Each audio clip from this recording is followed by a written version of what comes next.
¿Qué tal? Esto es Subversión, un foro de opinión hecho por personas que, aunque no somos expertos en política, filosofía, historia y economía, nos ponemos a investigar para tratar de dar explicación a temas que posiblemente no son de interés de la raza, pero lo deberían de ser, y también a temas que están en boca de todos gracias a las redes sociales, siempre tratando de confrontar diferentes fuentes y puntos de vista para no quedarnos con una única versión de las cosas.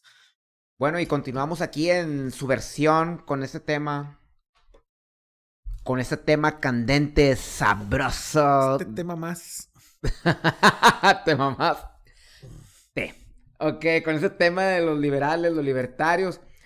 Y fíjate, o sea, y racita, banda, que la principal tesis del liberalismo es su individualismo político, ya que concibe al individuo como soberano y sujeto de derechos. Pero hay algo que ellos no saben, o si saben se hacen locos, que el individuo no es ni soberano ni sujeto de un derecho natural, ¿sí? Los liberales utilizan la ideología del derecho natural individualista para destruir la ideología del... perdón, los liberales utilizan esa ideología del derecho natural, ¿sí? Ellos se basan en que el orden es el orden natural como en el antiguo régimen, ¿te acuerdas? O sea, en el antiguo régimen de la monarquía, pues ¿cuál era el derecho de que los reyes fueran reyes? Que eran, pues es un derecho divino, ¿no? sí, un derecho divino.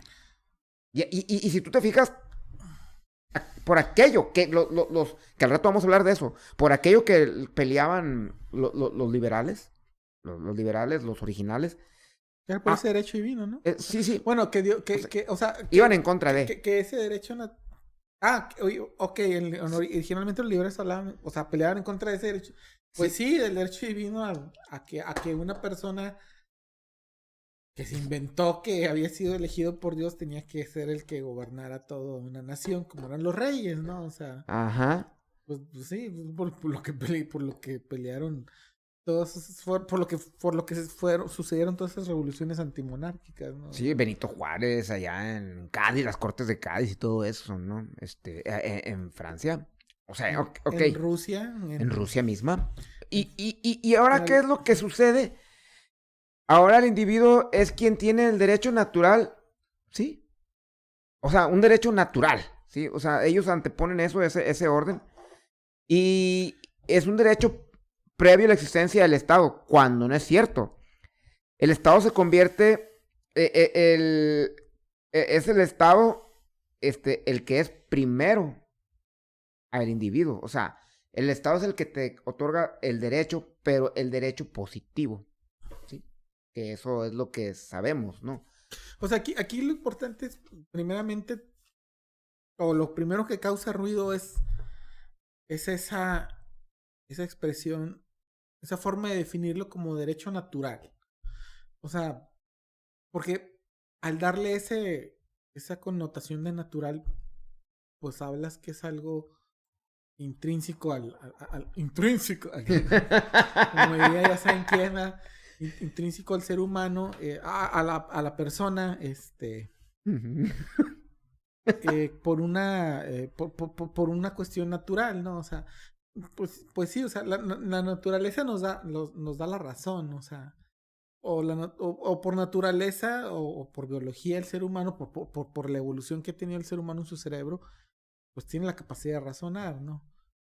Pero hasta que el ser humano no razona y toma conciencia de su estado, de su entorno, de su sociedad, de todo, o sea, y que no solo el individuo por sí solo, sino que la sociedad al individuo lo arropa, lo toma. Es como el individuo toma conciencia de ciertas realidades que de lo contrario la naturaleza no te las va a dar. Como es, por ejemplo, ellos hablan mucho de que el ser humano tiene de una manera intrínseca, el conocimiento de lo que es bueno y lo que es malo, del bien y el mal. Tú dime, por ejemplo, algo bien simple, o sea, y estamos hablando de una cuestión o sea, natural, así como ellos lo hablan. El ser humano por naturaleza tiene una conciencia de lo que es bueno y lo que es malo. Si tú al ser humano lo apartas de la sociedad, tiene conciencia de lo que es bueno y lo que es malo. Si tú al ser humano lo apartas de más seres humanos, él va a tener conciencia de lo que es bueno y lo que es malo. O sea, ¿qué es lo que le va a enseñar al a la persona, a la naturaleza, en cuanto a lo que es bueno y lo que es malo? Por ejemplo, no sé, se me viene a la mente los niños ferales y o sea, esas situaciones extraordinarias que se han dado en los mitos, en las historias y que en la vida real también se han dado con ciertos sesgos o algunas con ciertos sesgos de confirmación, otras sí totalmente confirmadas, como la de la niña esta que tuvieron amarrada durante muchos años en una silla, que ni siquiera pudo desarrollar la capacidad de hablar, porque aparte hay un umbral que tenemos los seres humanos, de que si pasas de ese umbral de años, olvídate, ya no vas a aprender a hablar. Así es el cerebro. Entonces, yo me estoy yendo hasta esas instancias, uh-huh. Porque, de nuevo, ¿qué es lo que hace ruido? El término natural. O sea, realmente, el que le des tú el término natural, le estás dando, y el que ellos digan que por naturaleza el ser humano tiene la conciencia de lo que es, tiene el conocimiento de lo que es bueno y lo que es malo, porque ellos están hablando de una conciencia de verdades antes de la existencia de los derechos positivos, que son las leyes. O sea, entonces digo yo, realmente si lo aplicas en una persona que apartas completamente de una sociedad, ¿se da esa conciencia de ese bien y ese mal? Digo, te pregunto eso porque yo sé la respuesta por lo menos de esa niña. Esa niña no tenía conciencia ni siquiera de cómo expresar sus palabras. Menos, esa niña no tenía conciencia de que estaba mal que ella estuviera durante años amarrada a una silla.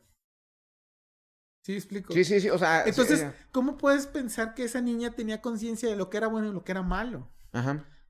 Si ella ni siquiera tenía conciencia de que estaba mal y jamás, deja tú, no solo no tiene conciencia, sino que jamás va a poder expresar que estuvo mal o bien lo que pasó. Entonces no es una cuestión natural, no lo es. El ser humano por naturaleza no tiene conciencia de lo que es bueno y lo que es malo. El ser humano aprende lo que es bueno y lo que es malo al entrar en contacto con la sociedad que le instruye en lo que es bueno y lo que es malo. Así es. El ser humano, ¿cómo aprendió lo que es y cómo el ser humano aprendió lo que es bueno y lo que es malo? Pues durante años y durante siglos y milenios de evolución en el que fue desarrollando una conciencia colectiva una conciencia y una acumulación colectiva de experiencias. Porque la naturaleza, o de una manera natural, tú no vas a aprender lo que es bueno y lo que es malo. Porque por naturaleza, tú no vas a aprender qué es malo, por ejemplo. Vamos a poner un ejemplo bien simple. Que es malo matar por naturaleza, sin una sociedad. ¿Por qué? Porque ¿qué te va a enseñar ¿qué te va a enseñar la naturaleza sobre la muerte? Te va a enseñar que a veces es necesaria. Sí, porque la muerte, por ejemplo, la muerte en la naturaleza, por ejemplo, en el reino animal, fuera del ser humano, que no solo, es que hay que tomar aquí dos puntos muy importantes del ser humano. El ser humano no solo es racional, el ser humano vive en sociedad. Porque no solo basta con ser racional, porque de nada te sirve, porque de nuevo me voy al ejemplo de la niña, de los niños ferales, de esta niña que tuvieron amarrada durante años en una silla. De nada te sirve haber nacido con un cerebro evolucionado por miles de años de evolución, que te haya dado las capacidades cognitivas de aprender a no solo hablar y escribir, sino de aprender una cantidad enorme de idiomas y aprender a escribir y expresarte una cantidad enorme de idiomas, aprender a escribir poesía, aprender a pintar, aprender a esculpir, aprender matemáticas, aprender álgebra avanzada, aprender lo que quieras, güey. De nada te sirve un cerebro dotado de todas esas capacidades, potencias y capacidades si no tienes quien te enseñe a usarlo, güey. Si no aprendes a usarlo, y eso no se da de manera espontánea, eso no se da por arte de magia. Eso se da por la educación, por vivir en sociedad y por vivir con educación. Eso se da por eso. Entonces, de nuevo, ¿qué te enseña la naturaleza? Aún con un cerebro desarrollado sobre la muerte. Te enseña que a veces es necesaria incluso para alimentarte o para defenderte. Entonces, o sea, quise hacer este paréntesis por el ruido que hace la expresión de Derecho natural. Sí, o sea, y tú pregúntale a un libertario y no te va a decir qué es lo natural. El derecho natural. Es que sí lo dicen, y dicen que es eso, que el hombre de manera intrínseca tiene ya tiene la conciencia de lo que es bueno y lo que es malo. Eso es una súper mentira. Es que yo hablo con puros libertarios que no te saben decir eso, ni jota. No, yo te digo porque dicen eso y es una mentira total. Porque la única manera en que aprendas eso es en sociedad. No puedes aprenderlo eso completamente aislado de los demás. No, pues es como estabas comentando ahorita. No puedes ni siquiera aprender a hablar, o sea, así de sencillo. A expresarte en o sea, puedes aprender a lo mejor a expresar de alguna forma, incluso inconsciente, porque pues es una forma, o sea, o consciente, tus reacciones hacia lo que es, o sea, lo que llaman la irritabilidad, que es las reacciones que tenemos hacia el medio ambiente, que si nos quemamos, pues vamos a gritar, que si nos pegamos, vamos a gritar, que si nos pegamos muy fuerte, vamos a llorar, que si algo nos gusta, vamos a sentir alegría, pero ¿cómo vergas sabes que eso que estás sintiendo es alegría? Si ni siquiera te enseñaron el significado de la palabra alegría, güey. O sea, ¿sí me explico? Sí. Entonces, es algo increíblemente, es algo, o sea, es algo realmente esencial el ser parte de una sociedad para podernos construir como un ser humano, como una persona. De lo contrario, vamos a ser personas, vamos a ser seres humanos que no vamos a tener la capacidad para podernos identificar incluso como tales. O sea hasta ese grado. O sea, entonces, por lo mismo, o sea, porque ellos están hablando del derecho natural como la conciencia de lo bueno o lo malo, o en general, como la conciencia. No, y deja tú, no solo de lo bueno y lo malo, hablan de principios básicos un poquito más complejos que lo bueno y lo malo, como es, o bueno, no tan complejos, o tan complejos igual que lo bueno y lo malo, como es, por ejemplo, el que es bueno, el que la vida es mejor que la muerte, que la esclavitud, que la libertad es mejor que la esclavitud. O sea, conceptos que dan ellos como naturales e intrínsecos a la conciencia humana que son demasiado complejos, como para no entenderse si no vives en sociedad, ¿no? Ajá. Sí. Entonces, si no vives en sociedad, y entonces desde el momento en que vives en sociedad y logras entender esos conceptos básicos son conceptos, como de nuevo lo digo, básicos. Porque cada uno de esos conceptos tiene una ramificación enorme de variables, de atenuantes y variables, que precisamente de una manera obviamente imperfecta, porque lo es muy imperfecta y a veces es muy deficiente, el derecho positivo trata de cubrir. No los cubre en su totalidad porque es imposible cubrirlos en totalidad.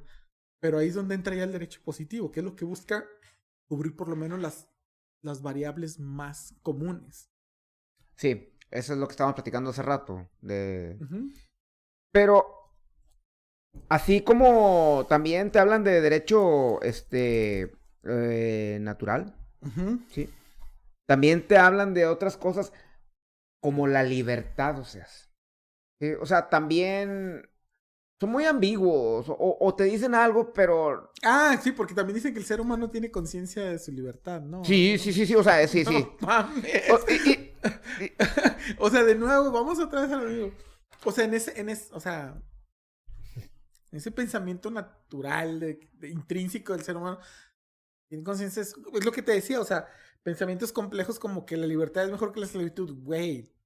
¿En qué momento? Sí, no. Y de ahí me quería yo agarrar, porque ellos dicen que, o sea, por ejemplo, la libertad, que el individuo esté libre de coacción, ¿no? Que debe haber ausencia de coacción. Pero el individuo, siempre va a haber coacción en un individuo. Decía Federico Engels que la violencia es la partera de la historia. Pero es que, y de entrada, hay diferentes tipos de violencia, ¿no? Lo que estábamos platicando hace rato, ¿no? Pero no nos hagamos. Bueno, es que ellos dicen que debe haber pactos entre los individuos que no incluyan agresión. Ah, es que ellos se basan por, bueno, dicen y no. Sí, sí. Y se desdicen. Dicen y se desdicen. Ahorita Sí, sí. No, lo digo porque estuve precisamente, me metí un pequeño clavado leyendo un artículo de el Instituto Mises, el Instituto Mises. O sea, eso lo saqué del Instituto Mises. O sea, está bien padre porque saqué un artículo donde se quieren curar en salud, pero pues lo único que hacen es que se contagian más. Y esto se mueve en el ir, no crean que lo hace uno para... Es crítica, no es burla, es crítica. Pero, sí hice aquí un artículo ahí del mises.org, que ahorita se los voy a leer. Pero es que uno de sus fundamentos es el principio de no agresión. Ajá. Y que ahí dice, no lo uses, no lo haga, compadre, no uses no uses el principio de no agresión, porque te vas a topar con pared. A ver, ibas a hablar sobre eso. No, o sea, nada más lo único que quiero decir es agregar que... No, eso de que pactos de no agresión, mira, para que se respeten esos pactos, pues debe haber un contrato, ¿sí? ¿Y quién debe de garantizarlos? Pues el Estado, ¿sí? Es el tercero que debe de intervenir. Y el que no cumple, pues obtiene una penalización. Y ojo, la penalización es una violencia, es una forma de violencia, ¿sí? Uh-huh. O sea, ahí ya hay coacción ahí, ¿sí? O sea, ahí tiene razón en lo que decía Federico Engels, ¿sí? O sea, ahí es una forma de violencia la que ejerce, ellos no quieren, o sea, ellos no quieren saber nada de violencia, bueno, pues ahí tenemos que la penalización es violencia, ¿sí? Y cualquier otra sanción que ponga el Estado, eso es una forma de violencia, ¿sí? Y esto, pues es que son los principales errores ideológicos que tienen ellos, ¿verdad? El de naturalizar las relaciones sociales y económicas. Y ese rollo, y al rato quiero decirte, o sea, hablando de eso, de cómo todas esas características típicas del capitalismo, pues las traslapan a cualquier momento histórico como si fueran verdades inmutables de la humanidad en cualquier época, ¿sí? Uh-huh. Pero bueno, lo que sí quiero decir, pues es eso, ¿no? De que no... O sea, de que la libertad, ellos se la toman así, de que el individuo no debe de tener coacción, no debe haber pactos de agresión y nada. Sí, el principio, pero debe de haber pactos de no agresión y... Principio de no agresión. Ajá, sí. Que de hecho leyendo o sea, en la página esa de mises.org me encontré con un artículo que se llama 2 problemas con el principio de no agresión. Así se llama el artículo. Los voy a leer porque lo consideramos provechoso. Porque es rico leer. Es porque leer está sobrevalorado. No, romantizado. No, es cierto. Ay, fíjate, ya se me ha olvidado. Leer está hiper romantizado. De nuevo, te lo digo como lo dije en aquella ocasión en el otro capítulo, güey. En el contexto que lo digas, güey. Está de la verga, güey. Así de sencillo, pero bueno. Ok, va. 2 problemas con el principio de no agresión. Las injusticias del pasado. Supongamos que te robo un cuadro de valor incalculable y se lo doy a Bob, un amigo mío. Aunque Bob sepa que el cuadro ha sido robado, no ha utilizado ni amenazado con utilizar la fuerza. según lo que viene siendo el principio de no agresión, esto significa que obligar a Bob a devolver el cuadro sería una violación a sus derechos. En términos más generales, el principio de no agresión impide la rectificación de delitos o injusticias pasadas, siempre que el delincuente original haya transferido el producto de su iniquidad a otras personas. Dice, podríamos evitar esta desagradable consecuencia revisando el principio de no agresión. Principio de no agresión, cualquier acto cualquier acto de interferencia forzosa con la persona o la propiedad legítimamente adquirida de otro individuo es una violación de derechos a menos que el acto sea una respuesta a la interferencia forzosa de esa persona. El libertario podría entonces afirmar que Bob no adquirió legítimamente el cuadro ya que fue robado, por lo tanto se nos permite utilizar la interferencia forzosa para recuperarlo. O sea, ahí no se está violando el principio de no agresión. ¿Por qué? Porque tengo el justificante de que Bob no adquirió legítimamente ese cuadro porque lo adquirió de una persona que lo robó ese cuadro. Ajá. Sin embargo, adquirir legítimamente, o sea, es más, no adquirir, añadir legítimamente la palabra, abre una enorme caja de Pandora. ¿Qué propiedades se consideran legítimamente adquiridas?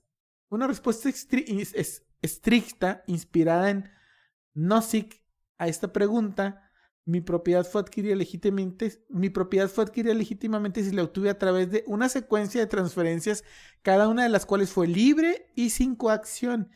Y cuando estas secuencias se remontan a una adquisición original de la propiedad que fue justa y equitativa.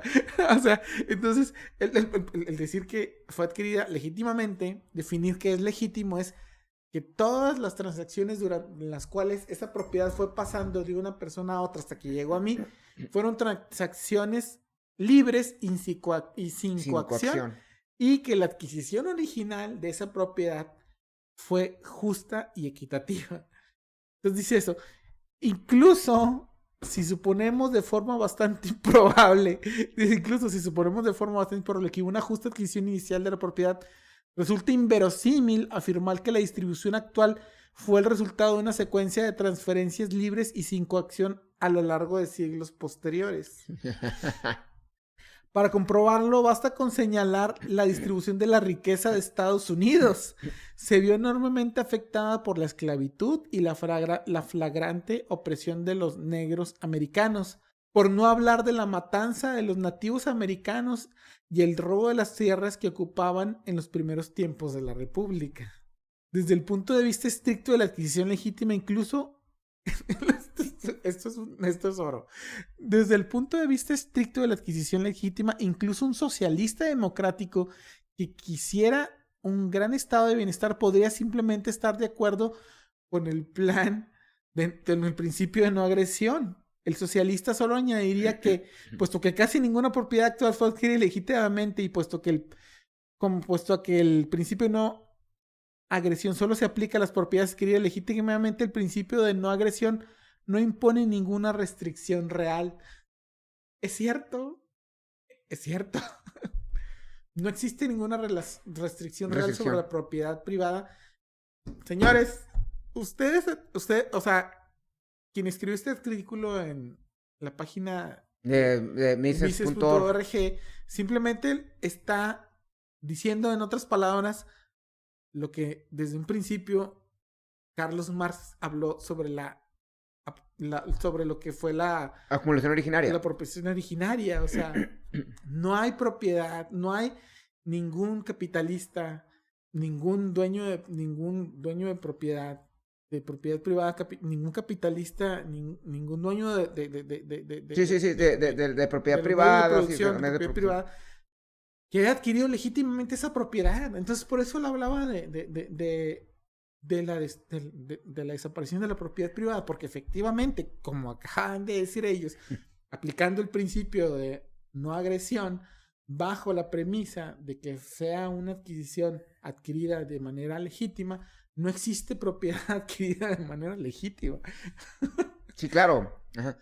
Entonces, eso, o sea, eso simplemente es estar diciendo lo que ya se había dicho.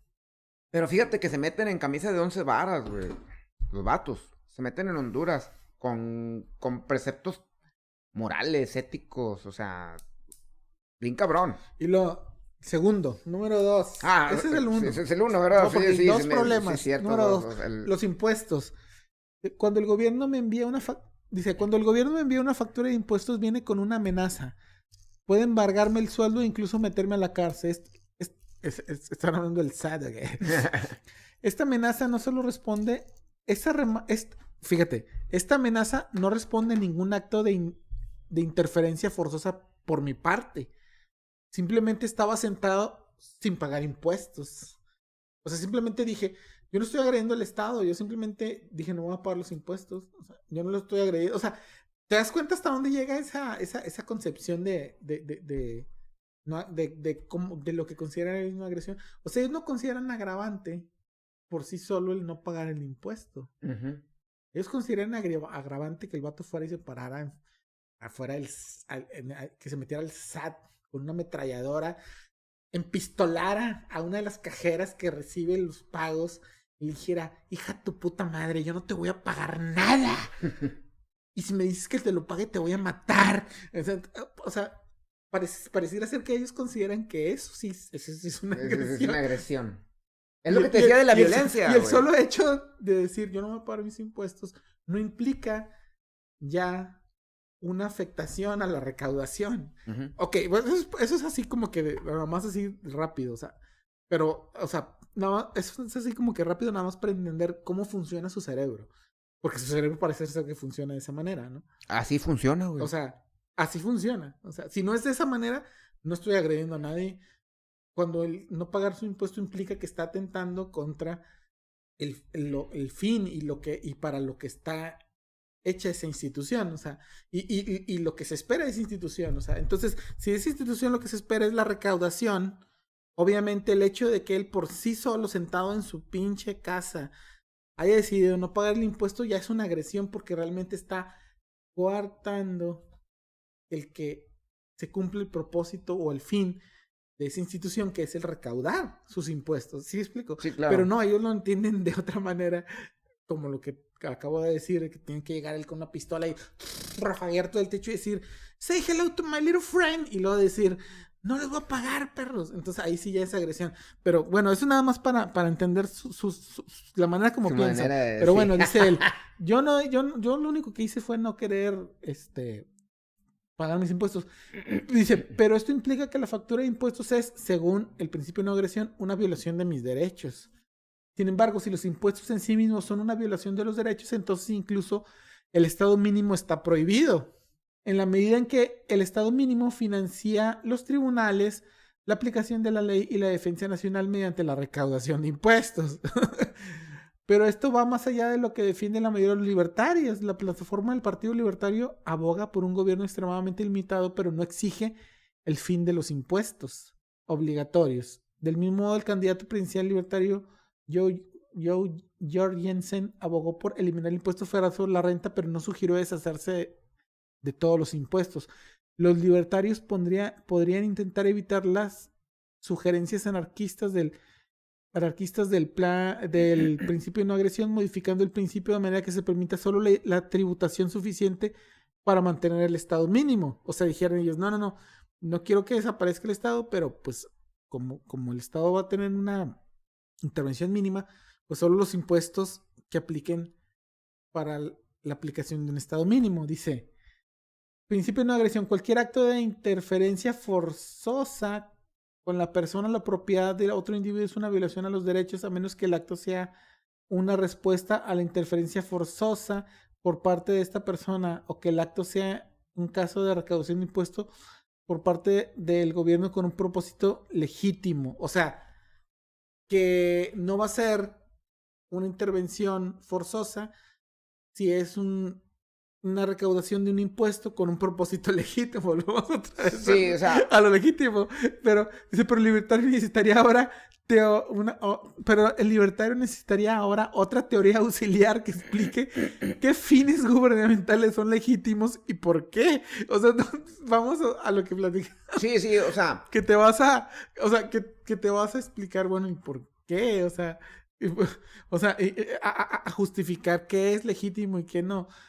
después de todo, el socialista podría estar totalmente de acuerdo con el principio de no agresión revisado, siempre y cuando el socialista también afirme que un gran estado de bienestar es un propósito legítimo para los impuestos del gobierno. No, pero es que... O sea, sí me explico. ¿Qué era lo que platicamos? Te metes a debatir en una serie incontable de justificaciones que tienes que buscar porque se va a hacer una cadenita, ¿sí me explico? Sí. Que era lo que platicamos hace rato fuera de micrófono, nada más que se me olvidó de qué tema estábamos hablando, que hablábamos de eso. Bueno, tienes que justificar esto, y tienes que justificar esto, y tienes que justificar esto. Sí, o sea, son una serie de justificaciones. Pero es que en lo que estamos platicando ahorita, ellos sienten que coartan su libertad, güey. Sí. O sea, que era lo que estábamos platicando ahorita, ¿no? O sea, del derecho natural y luego de la libertad y que... O sea, para ellos todo esto es agresión, ¿verdad? Es violencia en contra de ellos por parte del Estado. Uh-huh. Y ellos sienten que coartan su libertad. Pero en el caso, a título personal, la libertad es como la concebía el filósofo Spinoza, ¿sí? Que es la conciencia de la necesidad, la capacidad de actuar sobre esa, y la capacidad de actuar sobre esa necesidad, ¿sí?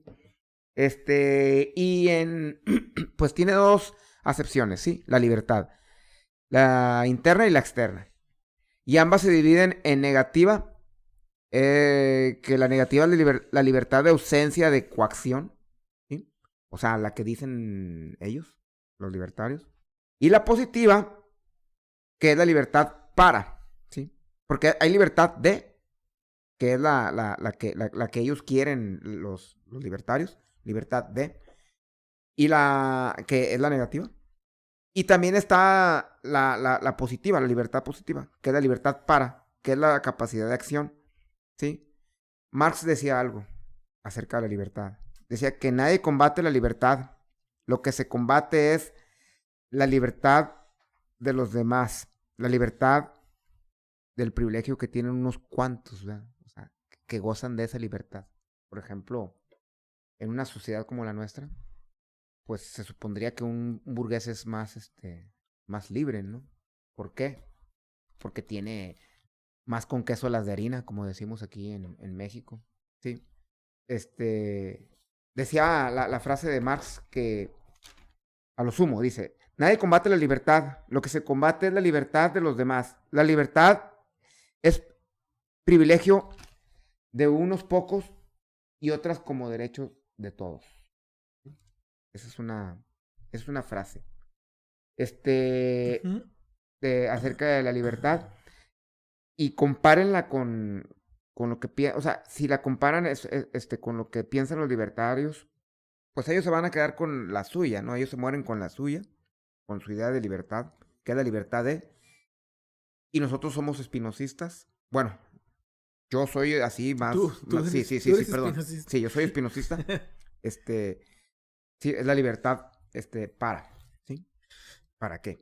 Aquí hay que tomar en cuenta algo muy interesante. Por ejemplo, lo que decías de Marx, o sea, es más bien, o sea, sí, o sea, es estar en contra de las libertades que da el privilegio, ¿no? O sea, y hablar de libertades que da el privilegio no es, o sea, es hablar precisamente de, o sea, y no solo necesariamente es hablar de que el privilegio da libertades esenciales como tener que comer, o tener donde vivir, un techo, o tener salud, o tener buena educación, ¿no?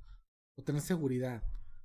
Que en muchos casos, incluso en países como México, a veces lo da el privilegio eso, o sea, porque a veces, porque fue lo que hablábamos en este capítulo de la pobreza, o sea, hay quienes no tienen acceso a eso, o sea, entonces la crítica hacia esas libertades no se basa en el hecho de que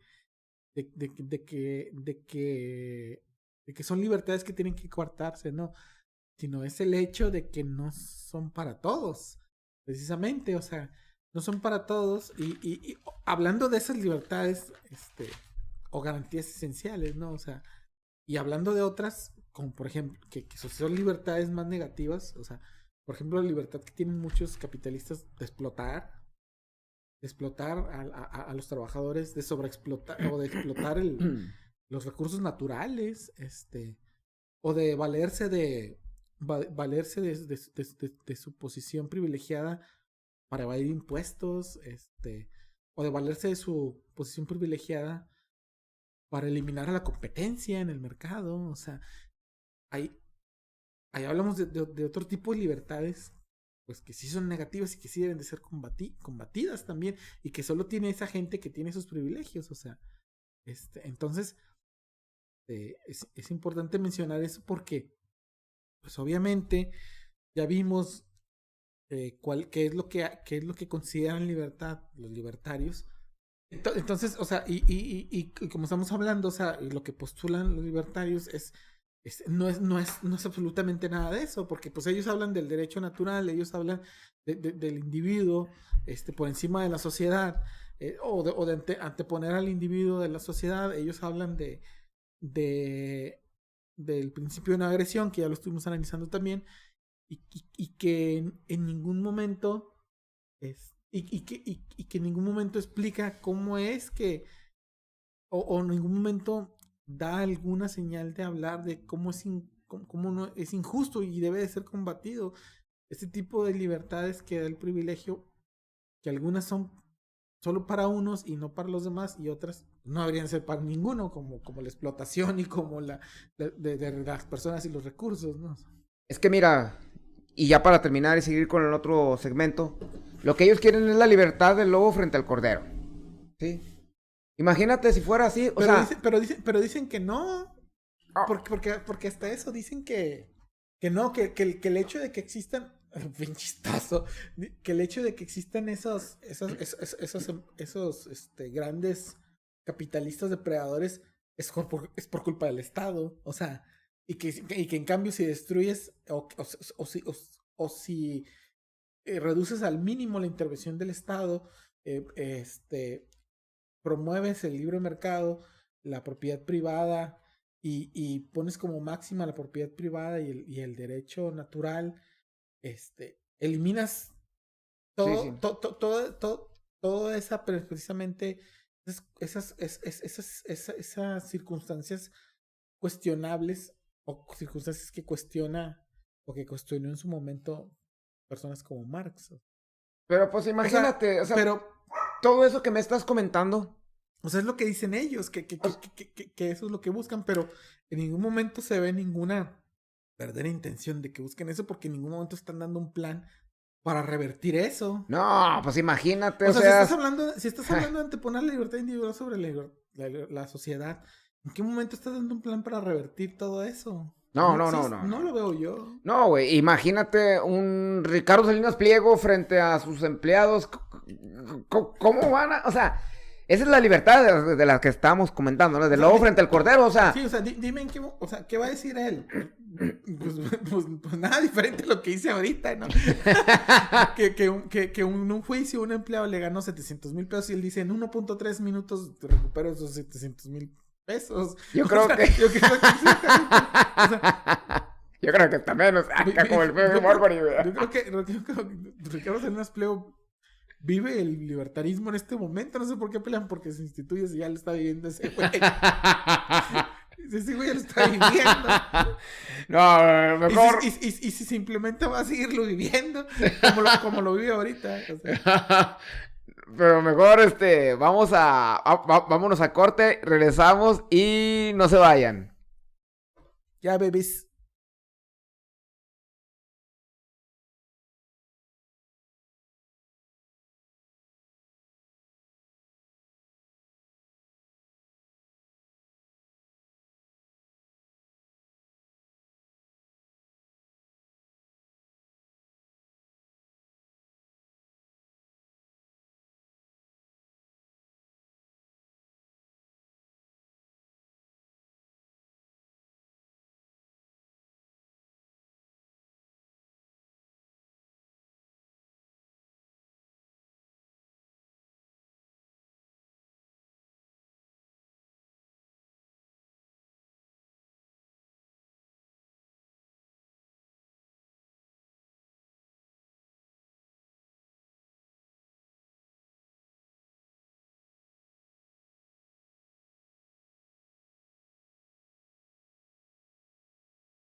Y así es, raza, así terminamos esta intervención, estas intervenciones, esta intervención de este subpodcast, Subversión.